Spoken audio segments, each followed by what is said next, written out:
નમસ્કાર દર્શક મિત્રો, હું છું આશ્લેષા પટેલ અને આપ જોઈ રહ્યા છો અર્થ પડકાર ન્યૂઝ।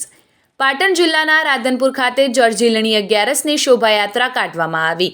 રાધનપુર ઠાકોરવાસથી વડપસાર તળાવ સુધી ભવ્ય પાલખી યાત્રા સાથે પરંપરાગત ભવ્ય શોભાયાત્રા કાઢવામાં આવી। આ પ્રસંગે રાધનપુર વિધાનસભાના ધારાસભ્ય લવિંગજી સોલંકી અને પાટણ જિલ્લા ભાજપ પ્રમુખ રમેશભાઈ સિંધવ અને ડોક્ટર દેવજીભાઈ પટેલ અને ડોક્ટર ગોવિંદજી ઠાકોર અને રમેશભાઈ નગરપાલિકા નગરસેવક અને નગરપાલિકાના પ્રમુખ ભાવનાબેન વિક્રમભાઈ જોશી અને પાટણ જિલ્લા પંચાયત પ્રમુખ હેતલબેન ઠાકોર અને શંકરજી મોતીજી ઠાકોર અને ભાચાભાઈ આહિર અને રમેશભાઈ રબારી, જગદીશભાઈ રાઠોડ અને લક્ષ્મણભાઈ આહિર અને અન્ય મહાનુભાવોની ઉપસ્થિતિમાં રાધનપુર ખાતે જળઝીલણી 11ની ભવ્ય શોભાયાત્રા કાઢવામાં આવી। આ પ્રસંગે શોભાયાત્રાનું મુસ્લિમ સમાજના આગેવાનો દ્વારા ભવ્ય સ્વાગત કરવામાં આવ્યું હતું। રાધનપુર નગરપાલિકા બાંધકામ સમિતિના ચેરમેન ગુલામભાઈ અને અન્ય મુસ્લિમ સમાજના લોકો દ્વારા મંડઈ ચોક ખાતે જળઝીલણી 11ની શોભાયાત્રાનું સ્વાગત કરવામાં આવ્યું। આ પ્રસંગે મોટી સંખ્યામાં લોકો ઉપસ્થિત રહી ભક્તિમય વાતાવરણ બન્યું હતું। આવા જ અવનવા સમાચારો માટે જોતા રહો અર્થ પડકાર ન્યૂઝ। રિપોર્ટર વસંત કડિયા, પાટણ।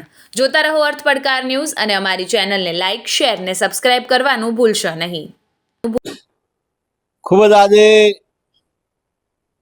જળઝીલણી 11 ભાદરવી 11 ઠાકોરજીનો વરઘોડો ઠાકોર વાસમાંથી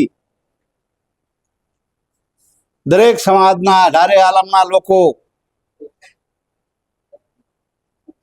એ ઉત્સાહભેર ઠાકોરજી ભગવાનના વરઘોડામાં જોડાયા અને રંગે ચંગે એ દર વર્ષની જેમ જળઝીલણી 11 ઠાકોર ભગવાનનો વરઘોડો સંપૂર્ણપણે અહીંયા એનું નવડાયા જળઝીલણી તળાવમાં ભગવાનજીને સ્નાન કરીને દરેક ભાવિ ભક્તોએ ભગવાનની પ્રસાદી લીધી અને ખૂબ ઉત્સાહ આનંદ સાથે બધે ભગવાનજીના દર્શન કર્યા।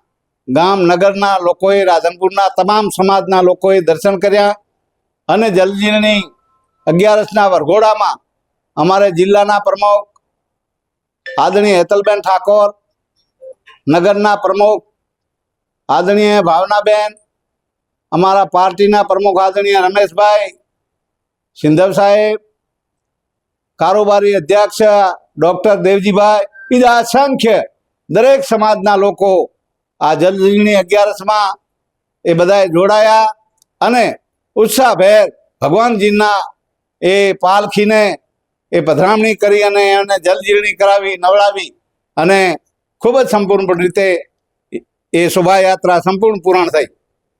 ઠાકોર ભગવાન કી